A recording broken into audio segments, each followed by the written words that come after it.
Petualang sepeda asal Eropa keturunan Maroko ini begitu sedih ketika harus meninggalkan Indonesia di perbatasan Indonesia, Sarawak, Malaysia. Dia memulai ekspedisi berkeliling Indonesia melalui Tanah Dumai untuk pertama kalinya. Saat melintasi dan mengayuh sepedanya, dia selalu ditolong orang-orang baik yang menolongnya tanpa pamrih. Saat mengayuh sepedanya dari Riau hingga Sumatera Barat, ada saja orang yang menolongnya, mulai dari memberi minum gratis, diberi makan gratis, hingga diberikan tempat tinggal bermalam tanpa bayaran. Dia sampai mengaku takjub dengan kebaikan dan ketulusan orang-orang Indonesia. Ternyata, banyak orang-orang baik di Indonesia. Ekspedisinya pun sampai di ujung perjalanan, hingga sampai di kota perbatasan Indonesia Sarawak, Malaysia di Kalimantan Barat.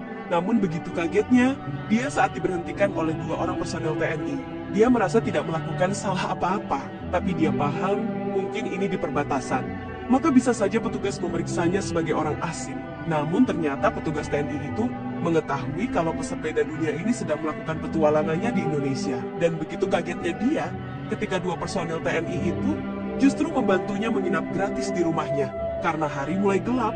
Tak hanya itu saja, personil TNI itu juga mengajak pesepeda itu untuk makan malam di sebuah warung. Pesepeda itu tidak menyangka dengan kebaikan para TNI itu, yang mentraktirnya makan rendang di malam-malam terakhirnya di Indonesia. Dan ini menjadi makan malam terindah, makan malam terakhir sebelum meninggalkan Indonesia. Esok harinya, setelah menyantap sarapan yang sederhana namun nikmat, pesepeda dunia itu terharu diberikan kaos loreng TNI sebagai bentuk kenang-kenangan. Pesepeda itu tidak tahu berkata apa, hanya mengucapkan beribu terima kasih atas kebaikan 2 personel TNI yang menolongnya itu. Namun perpisahanlah yang memisahkan mereka.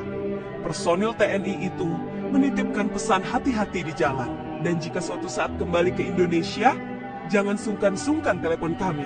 Pesepeda itu pun berangkat dengan mengucapkan terima kasih. Di perjalanan, dia tidak tahu lagi mengatakan apa. Baginya begitu ramah orang-orang di negeri ini. Dan ini membuatnya benar-benar cinta akan Indonesia. Dia pun mengayuh sepedanya sampai di ujung perbatasan sambil menoleh ke belakang. Selamat tinggal Indonesia. Dengan sejuta kenangan di dalamnya, aku pasti merindukan negara ini.